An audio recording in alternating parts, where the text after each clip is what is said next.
Hey guys, here's the review for Spiral 14. I'm going to start off with the sum of difference identities part.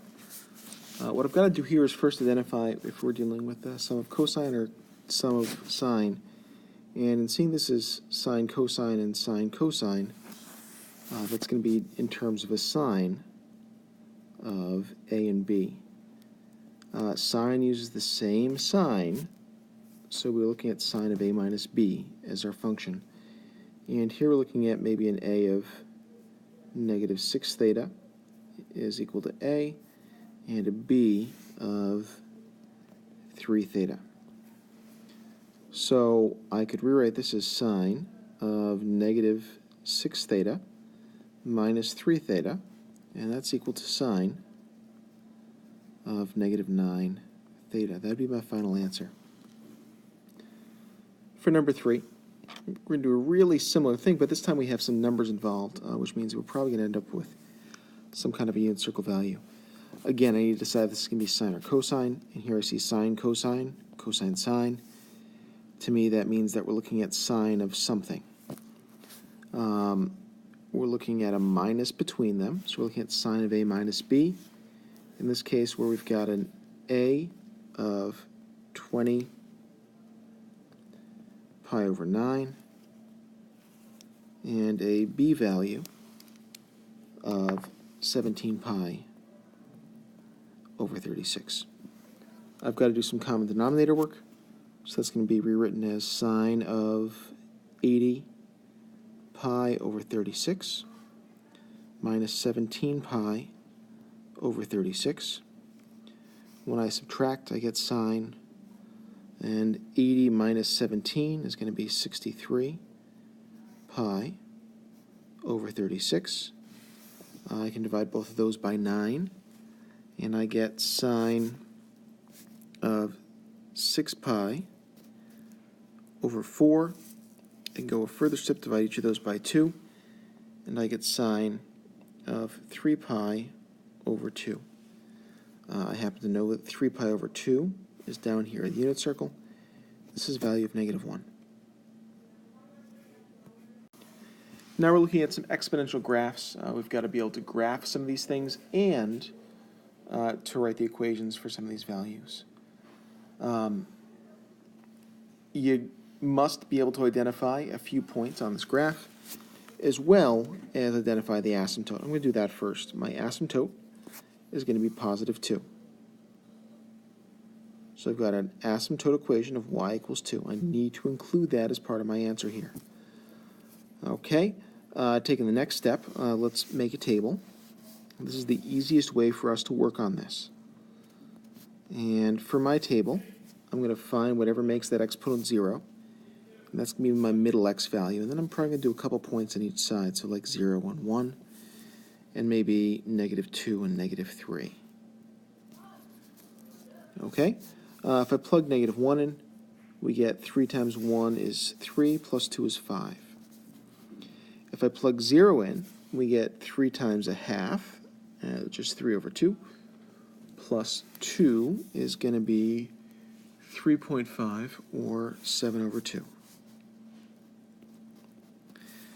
And if I plug in 1, we get 3 times a half squared. Okay, so that's 3/4. 3/4 plus 2 is going to end up being 2 3/4, otherwise known as 11 over 4. Okay, plotting these points as best I can. I've got 1, 5, and then I'm going to have 0, 3 over 2, and 1, 11 over 4. That's somewhere between 2 and 3. Okay? On the other side, if I go to negative 2, we're going to have 3 times 2 is 6, plus 2 is 8. That goes up really quickly. So negative 2, 8. And then after that, we're going to have negative 3. So 3 times 4 is going to be 12, plus 2 is 14. Nice smooth curve going through these guys. Make sure I don't hit my asymptote. And you have a graph. Second part of this is to write an equation for each graph. So the first thing I'm going to do is realize this is going to be an ab to the x plus k, where k is my asymptote. In this case, my asymptote appears to be at a height of 2, so k equals 2.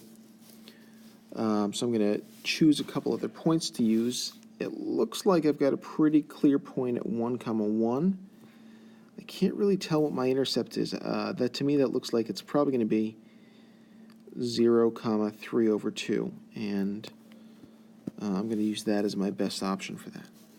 I'm going to plug in my intercept first. So we're going to have 3 halves is equal to a b to the 0 plus 2. And for that, it's looking to me like a is going to be negative a half. All right, so now we've got an equation. Y is equal to negative 1/2 b to the x plus 2. I'm going to use my other identified point, negative 1, 1, to plug that in. So 1 is equal to negative a half b to the negative 1 plus 2. I'm going to get that b to the negative 1 by itself first. So we're looking at minus 2 to both sides. We get negative 1 is equal to negative a half b to the negative 1.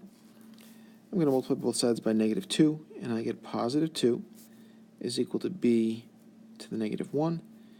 That means the reciprocal, so 1/2 is equal to b. My equation would be y is equal to negative a half, that's for the a, times a half, that's my b, to the x, plus 2, that's my asymptote. Next up, we're looking at solving some exponential equations. And to do this, I'm going to write things in terms of the same base. And oh, look, they're already kind of written in terms of the same base for us in this first one.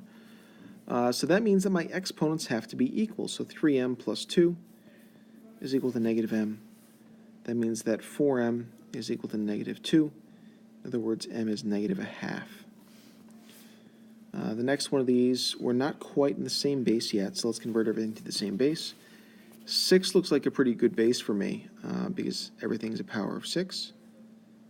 We got 6 squared to the 2a and 6 squared to the 3a. That would give me 3 plus 4a is equal to 6a. In solving this, I get a is equal to 3 over 2. Just to make sure we talk about one of these that has a fraction in it, I'm looking at number 12. And here we're going to look at things in terms of powers of 3. Because 81 could be written as 3 to the 4th. 1 over 27 is the same as 3 to the negative 3. And 81 is going to be, I lost my x in that first one, 3 to the 4. Okay, combining things, we're going to have 4x minus 3x is equal to 4, which means that x is equal to 4. That came out a lot faster than I was expecting it to.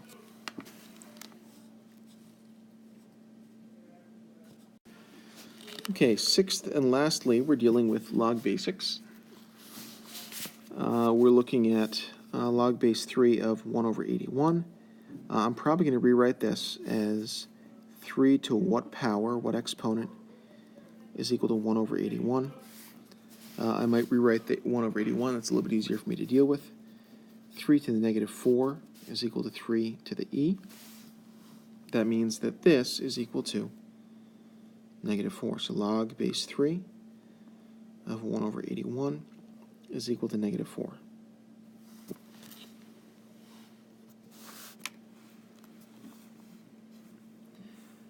Number 15, log base 7 of 1. Okay, so 7 to some power is equal to 1. The only way that works is if e is equal to 0. 0 is our answer.